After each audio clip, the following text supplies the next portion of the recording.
Alright guys, well, in my race to get on the foreshore this week I managed to forget my external microphone, living up to the name Plum there. In England, if you do something stupid, you're a bit of a plum. My last name is Plum. So this week we're going to try and up the ante a little bit. I had a bit of heckling from the stalls last week. Could have been a bit more exciting, some people think. So let's see what we can find today. I just flipped over this piece of redware here. Glazed redware. Looks like the base of a pot.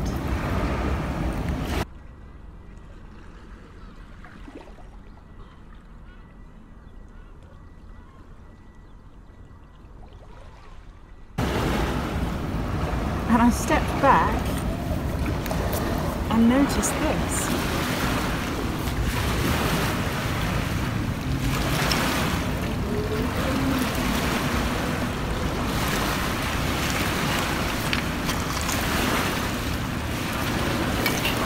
Now I have no idea what this was from or what age it is. Could be a W for water pipe or something, I don't know. But it's pretty cool. I wouldn't mind it in my garden. Spotted something just down here if I can get it before the police boat goes. There it is.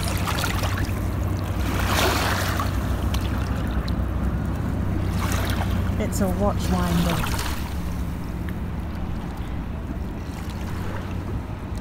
Victorian or Edwardian watch winder.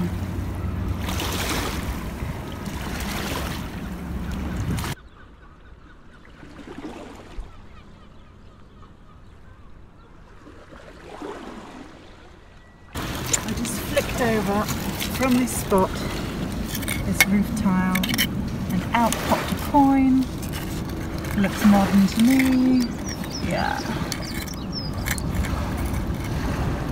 That's a modern boy.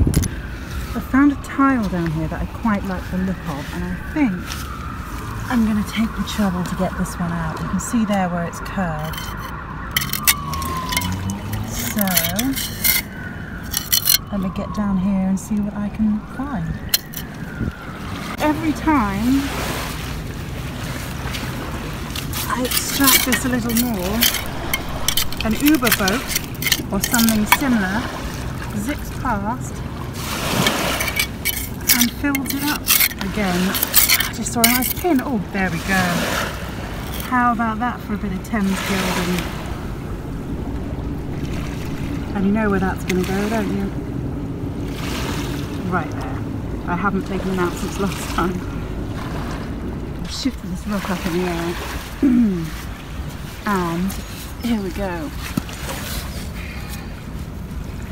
Let's see if this is any easier to get out. It's got some grip.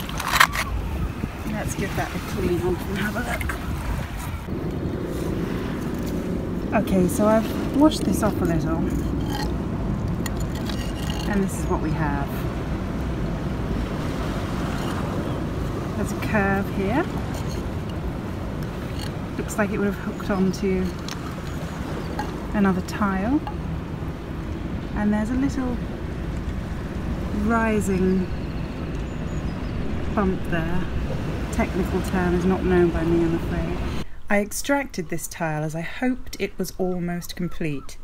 And it is. It's a ceramic pantile seen in London from the late 17th century onwards. It's a curved, interlocking roof tile of an S-shaped section, usually made of clay or concrete. Pantiles were introduced to England from the Low Countries in the later 17th century. They first appeared in eastern coastal areas of England and Scotland, being imported at first from Holland. They are rarely found in western counties, except around Bridgewater, Somerset. Not only were these Netherlands-style tiles good looking, but they also saved time and money in application, and also the weight was much less. To construct a roof using flat clay tiles, 60 tiles per square metre were required, whereas only 15 pantiles were needed for the same area. This means a pantile-covered roof weighs just 2/3 of a plain tiled one, and can be laid to a lower pitch. And what better time to make an entrance? Following the Great Fire of London in 1666, thatched roofing was prohibited, so pantiles took off in a big way.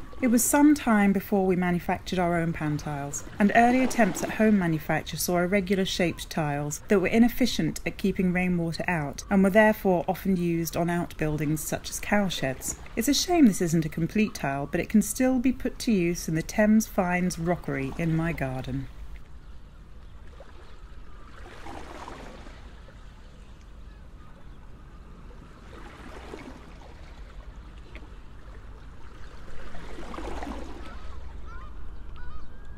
Spot the find time.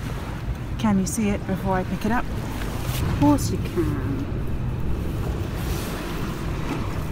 Modern, modern, modern.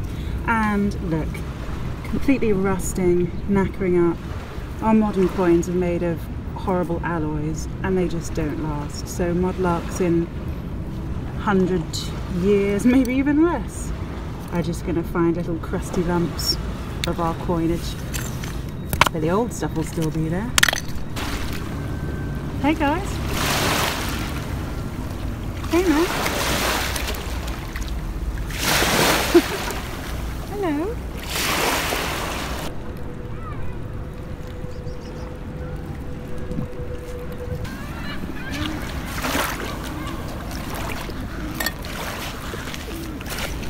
I know you guys love these. And you're right, I don't take all the stems I find home because there are just so many stems. Right next to the stem though, interesting, got a little bit of pipe bulb, and I will take that home because of that gadrooning, nice word, and the Foliate seam. It's only a little fragment, but it's worth it.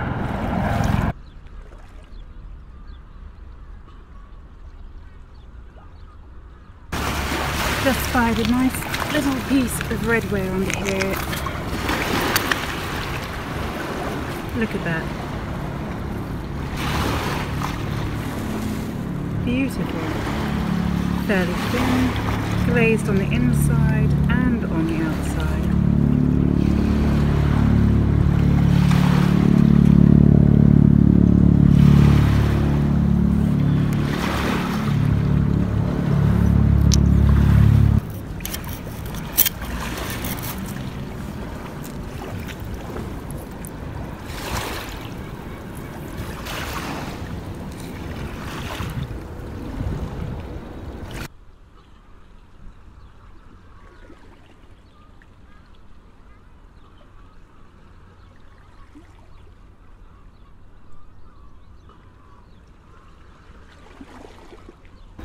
Alright guys, well it's time to head over to another zone. We've done really well in this one. We've got the watchwinder and that tile, which I'm really pleased about. So let's see what's further up the way.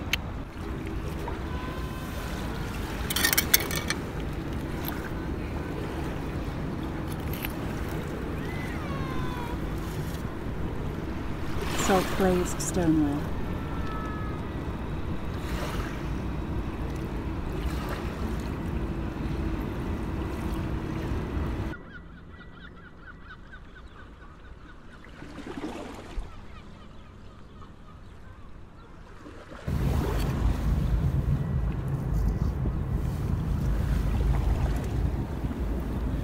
Oh, how wonderful. I spotted it and wondered if it was a drum. I didn't see the rest. It's a drummer boy. In fact, I think he's in uniform. Headless, armless, footless, the drummer boy.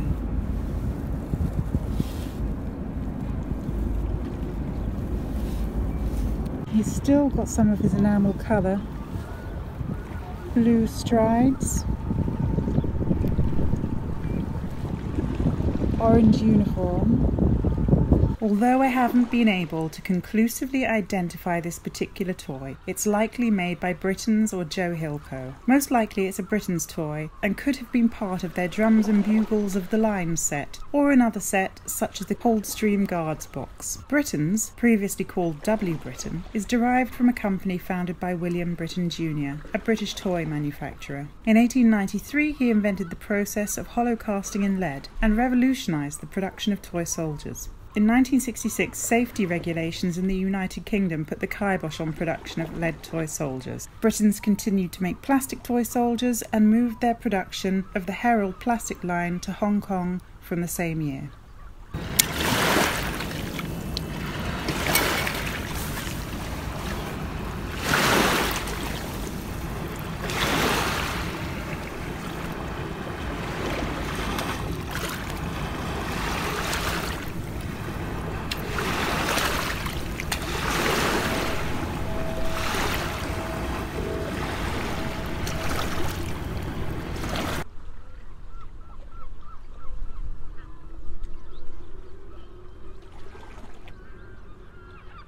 Just seen something interesting and lead-like sticking up. This is how you're seeing it now, is how I just saw it. Here it is.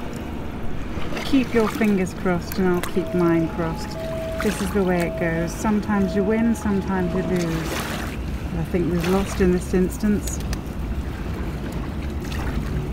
It's just a piece of... oh, is it? Is it just a piece of lead? I think it might be. I'm going to take it home. Maybe. Let's say it's just one for the pocket. What's this? Redware again. You get a lot in this area.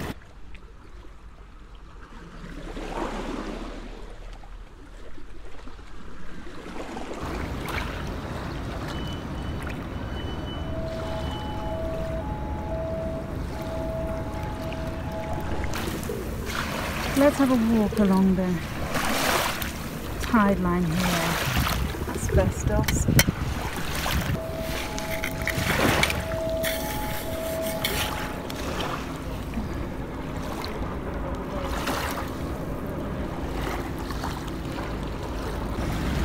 I've got some leather here from a shoe, most likely. We do find whole shoes here. They are pretty difficult to preserve, but finding a whole one, it's worth the time and effort. Here's an early piece of borderware, and it's got this splashed green glaze on it.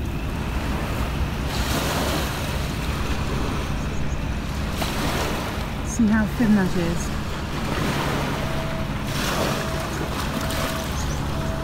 And you can see in there marks of the wheel.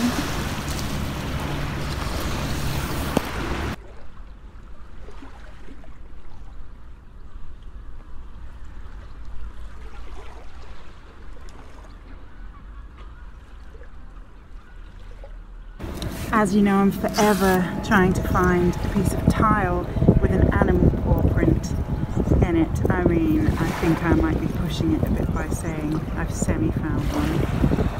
Animal print or no.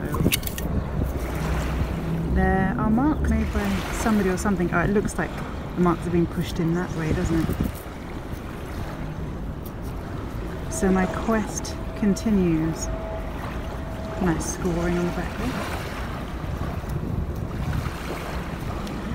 I'm going to leave this here. It looks like whatever's made this mark touched it here and went down into it. I'm not going to joke myself if that is an animal print.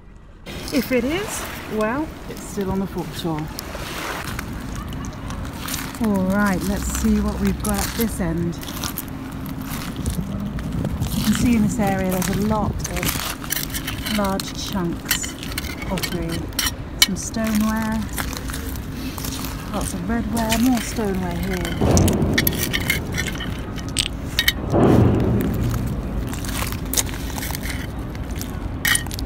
It's nice just to take a little time around these areas. One of those mysterious oysters with a hole in it.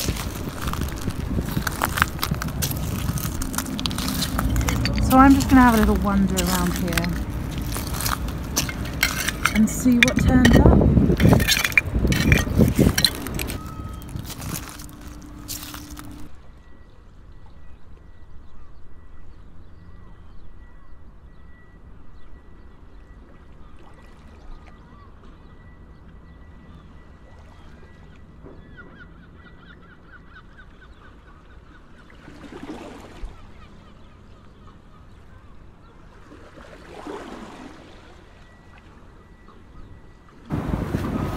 And there we go, another little piece of pipe sticking out there. Very small piece. But again with a Foliate seam. And I always look in the mud in these just in case, you never know.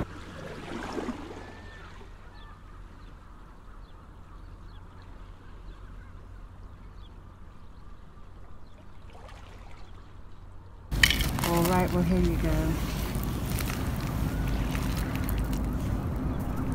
18th century pipe bowl, little bit of stem.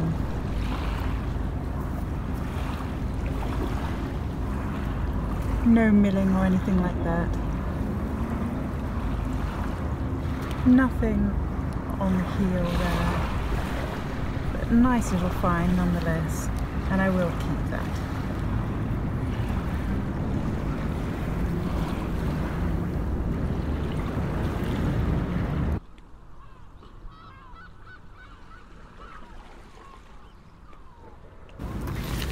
Well, you just wouldn't believe it, would you? It really is a pipe day. Now, tantalising clues here, and I will see if I can work that out when I get back home. I should be able to. There we go. I'll work that out when I get home. Actually, I was a bit overconfident with that one. I haven't been able to identify this pipe. The Foliate seam and what looks like a part of a reef is similar to those used on Masonic pipes, but this design remains a mystery for now. Suggestions in the comments please if you have any information.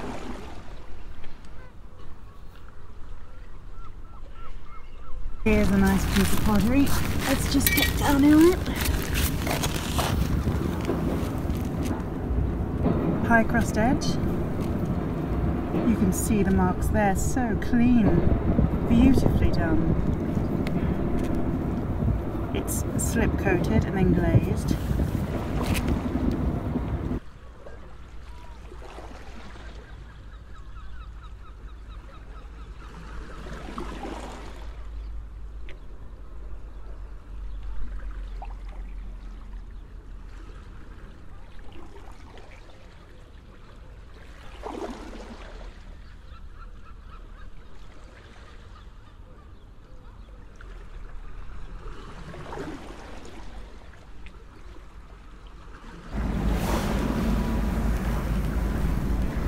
This piece of redware here has been crudely decorated, you can see there.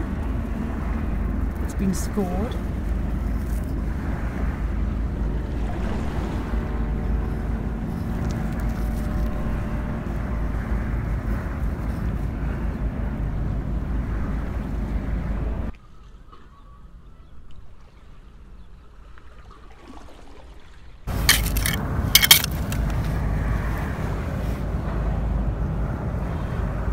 Now the modern,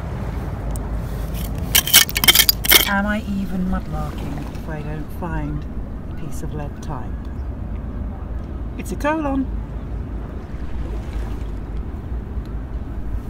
We're having a bit of a pipe day today and I've spotted something, but it's a sad tale because a lot of it is missing.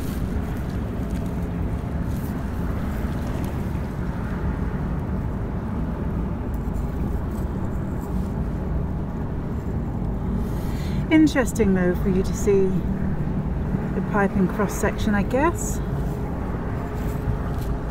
Nothing on the heel there.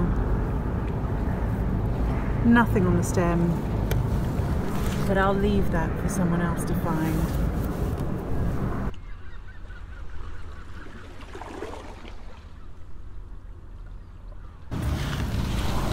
And another. I'm having a real dearth of coins, good coins at the moment. Another modern one. What we want is a really nice, juicy old coin. Let's see if we can turn that up before it's time to go home.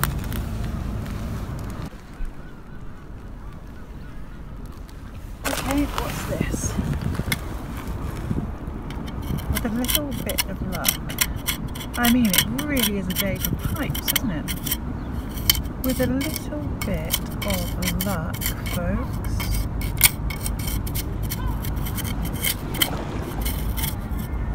We might have something good here.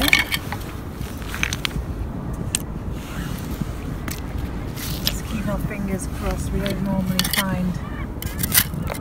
Ah, there we go. Just the bowl.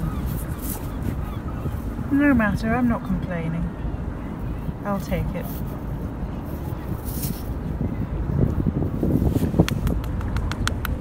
Let's see if we've got anything inside. Well, I'll check through that when I'm home and see if there's anything lovely in there. Sometimes you find a little bit of burnt tobacco still packed into the end there, so let's see.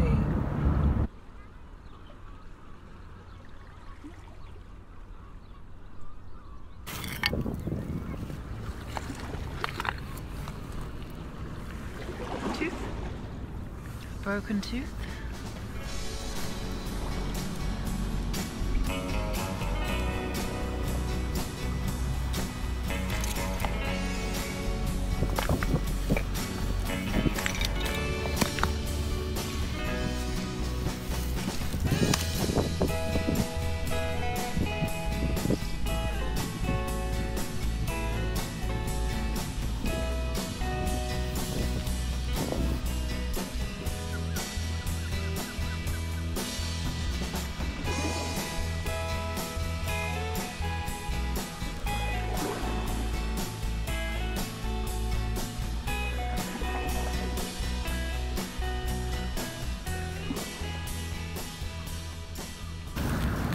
So the pipe finds continue.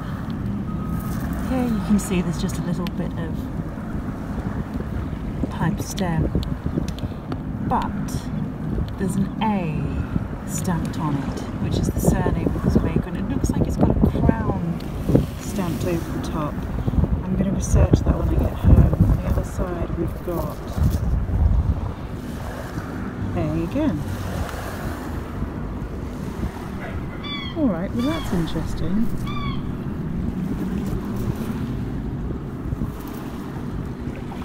And we know this is the forename and that's the surname, because it always appears in that order.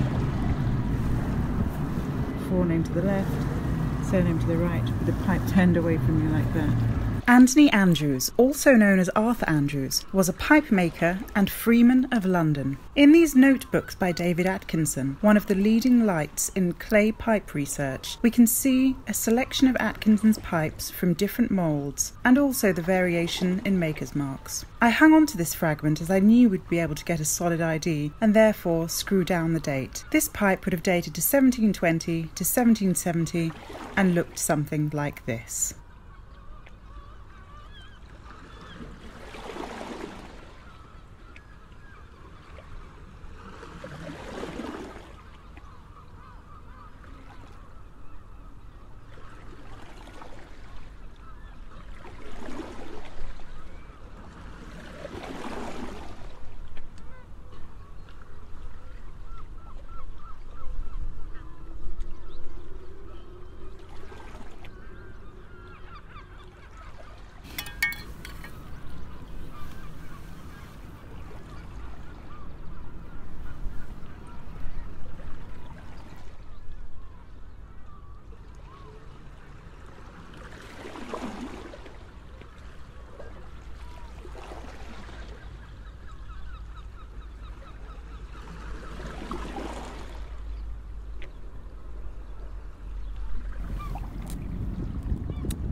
Here we go, it's a mystery object.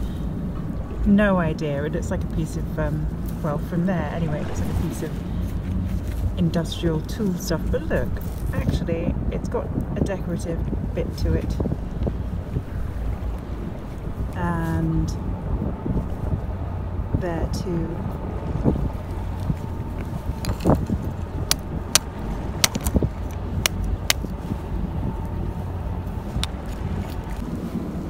There it is, I've knocked a bit of concretion off. I don't know. Mystery item.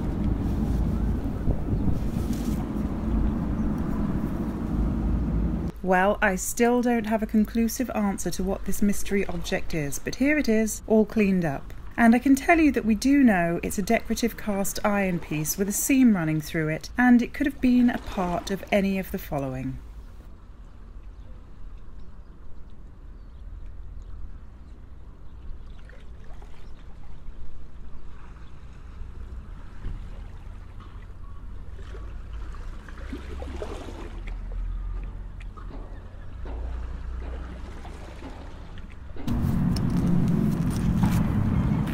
Spotted something a bit chunkier over here. There it is. Now you won't be able to really see much of it until I get this home and get it cleaned. It won't be of any real age, but it might have a couple of nice marks on it. It's most likely early 1900s to middle 1900s. But always nice to find a padlock. I've got a few of them at home and I really do like them. So we'll get that cleaned up and see what it looks like. Here we are again with another cleaned up version of a find. This is an early to mid 20th century secure 2-lever padlock. Nothing special or rare, you still see them being used today, but I wanted to get it cleaned up because sometimes there's an identifying feature on the body of the lock. I've gone as far as I want to with this cleaning job. As you can see, it's really battered, but the brass is looking as lovely as ever.